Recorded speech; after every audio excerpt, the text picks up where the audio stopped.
बिस्मिल्लाहिर्रहमानिर्रहीम। अस्सलाम वालेकुम डियर स्टूडेंट्स, आज के इस लेक्चर में हम थर्मोडायनामिक्स चैप्टर का हीट इंजन टॉपिक डिस्कस करेंगे। आप सब ने हीट इंजन का नाम तो सुना होगा। अगर हीट इंजन का नाम नहीं भी सुना तो आप सब ने steam engine, petrol engine, diesel engine ये नाम सुने होंगे, और ये सारे के सारे एग्जाम्पल हैं हीट इंजन के।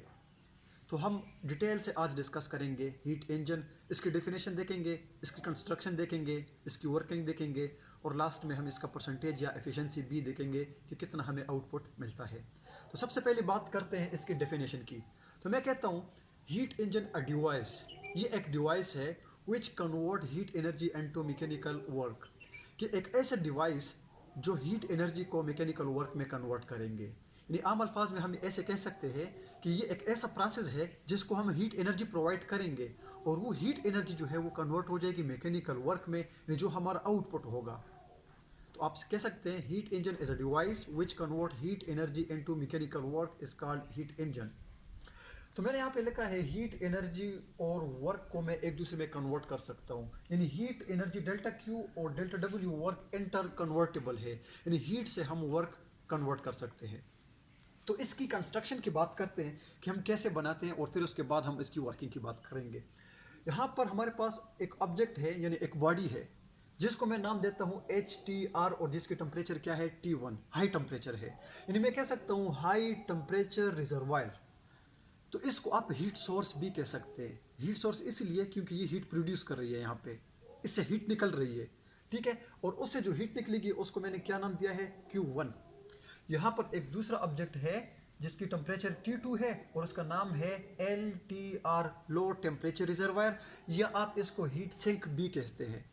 ये हीट सोर्स है और ये क्या है, हीट सिंक है। यानी ये हीट को प्रोड्यूस करेगा, हीट को निकालेगा, इजेक्ट करेगा, और ये उसको ऑब्जर्व करेगा, हीट को सिंक करेगा। अब यहां पर आप लोगों ने क्या रखा है, इंजन रखा है। जैसे यहां से HTR से Q1 हीट निकलेगी, ये उसको क्या करता है, समहाउ मैकेनिकल वर्क में कन्वर्ट करता है जो हमें चाहिए। और जो हीट एक्सेस में रह गई, यानी जिसको आप कह सकते हैं ना रेस्ट ऑफ हीट, जो है वो आ जाएगी LTR में, और वो होगी Q2। तो नाम देखें यहाँ पर कि Q1 हीट HTR से आ रही है, और Q2 जो इससे बच गया तो वो इधर आ रही है, और वो है Q2। तो मैं ये कह सकता हूँ कि जिस तरह इसकी टेम्परेचर ज़्यादा है तो इससे हीट भी ज़्यादा प्रोड्यूस हो रही है, ठीक है। तो इसका टेम्परेचर हीट है Q1, और जो हीट इसमें आ रही है वो क्या है, Q2। तो मैं कह सकता हूँ Q1 is greater than Q2 because T1 is greater than T2। अब जो हीट इससे आएगी इधर, वो समहाउ मैकेनिकल वर्क में कन्वर्ट हो जाएगी, और बाकी जो आ जाएगी वो LTR में, ठीक है।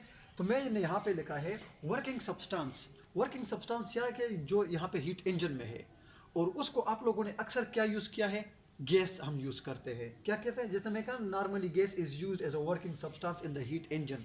फिर दूसरी बात मैंने की, working substance is taken through a cyclic process. अब ये जो वर्किंग सब्सटेंस है इसको हम साइक्लिक प्रोसेस में लेंगे।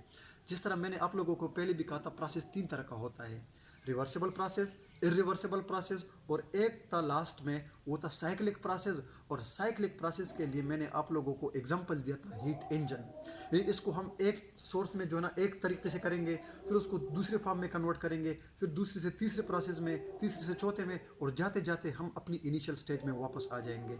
और इसके बाद हमारा बहुत इंपॉर्टेंट टॉपिक है, वो है कार्नोट हीट इंजन, और उसमें हम उस साइकिल को स्टडी करेंगे कि हम साइकिल कैसे बनाएंगे और कैसे वो वर्क करेगा। लेकिन पहली बात करते हैं इसकी कि अब ये वर्किंग कैसे करता है। तो यहाँ पर दोबारा मैंने लिखा है it is made cyclic to provide a continuous heat, कि हम इसको साइकिल इसीलिए बनाते हैं क्योंकि ये जो जैसे रोटेट करेगी तो इसको मुसलसल जो है ना वो वर्क मिलेगी आपको। जैसे आप हीट प्रोवाइड करोगे तो ये यहाँ से क्या मिलेगी आपको, मुकम्मल या कंटिन्यूस वर्क मिलेगी। फिर दूसरी बात मैंने ये की कि working substance observe heat Q1 from HTR, और जो ये कन्वर्ट करेगा इनटू मैकेनिकल वर्क, और जो यहाँ पे रहेगी हीट इजाफी होगी तो वो LTR में आ जाएगी। तो जब आपको पता है स्टूडेंट्स कि जब एक साइकिल प्रोसेस हो जाता है, मतलब आप लोगों ने किसी चीज़ को हीट एनर्जी प्रोवाइड कर दी, तो हमारा ये मानना था कि वहाँ पर उसकी इंटरनल एनर्जी भी राइज हो रही है। लेकिन साइक्लिक प्रोसेस में हम ये कहेंगे कि इसकी इंटरनल एनर्जी कांस्टेंट रहेगी। इंटरनल एनर्जी जब कांस्टेंट रहेगी तो चेंज इन इंटरनल एनर्जी क्या हो जाएगी, ज़ीरो। क्योंकि अगर आप ऐसे करते हैं, आप हीट एनर्जी प्रोवाइड कर रहे हैं तो उसकी इंटरनल एनर्जी तो राइज होगी, उसका टेम्परेचर तो राइज हो रहा है, लेकिन क्या पता कि हम इसी साइक्लिक प्रोसेस में एक ऐसा प्रोसेस भी करेंगे, नेक्स्ट में इसको डिस्कस करूंगा, उसमें क्या हो जाएगा, हीट की इजेक्शन हो जाएगी, वहाँ पर हम कंप्रेस करेंगे, टेम्परेचर को भी कांस्टेंट रखेंगे, और उसकी मेन मकसद ये होगा कि हम इंटरनल एनर्जी को कांस्टेंट रखें, और जब इंटरनल एनर्जी को हम कांस्टेंट रखेंगे तो चेंज इन इंटरनल एनर्जी क्या हो जाएगी, ज़ीरो। अब हमारे पास फर्स्ट लॉ ऑफ थर्मोडायनामिक्स था, वो ये था कि heat energy is equivalent to the internal energy plus mechanical work, कि हीट एनर्जी जो है वो आपके पास internal energy plus mechanical work के इक्वल है।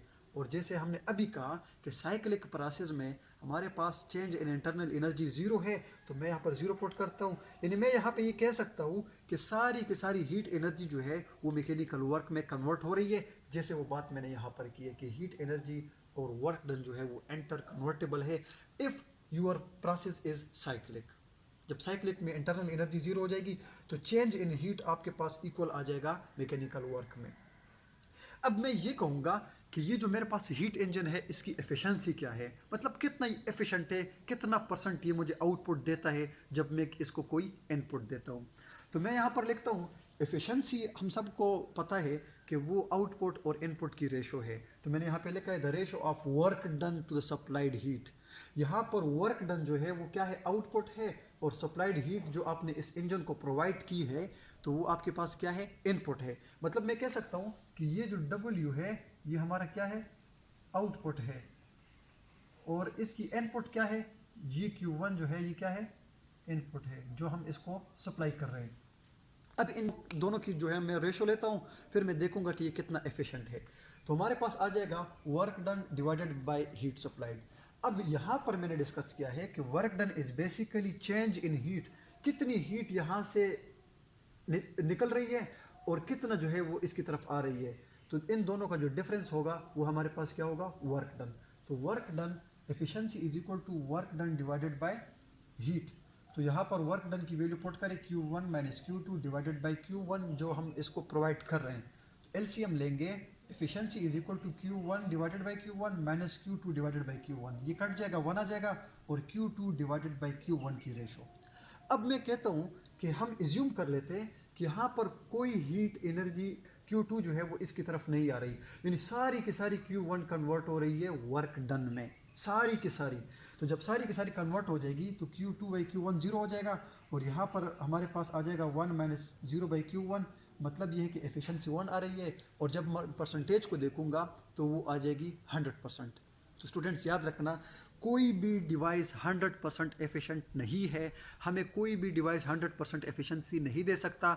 उसकी वजह ये है कि जब हम उसको कोई ना कोई इनपुट देंगे तो ज़रूरी बात है कि उसमें कोई ना कोई लॉस ज़रूर होगी। मतलब जब हम किसी भी चीज़ को इनपुट देंगे तो वो हमें 100% आउटपुट नहीं दे सकता, बिकॉज कुछ ना कुछ उसका मैटर जो है या जो एनर्जी है वो साउंड एनर्जी में, हीट एनर्जी में, लाइट एनर्जी में या अदर फॉर्म ऑफ एनर्जी में कन्वर्ट हो जाती है, जिसकी वजह से हमारा लास्ट रिजल्ट जो आता है वो 100% से कम होगा।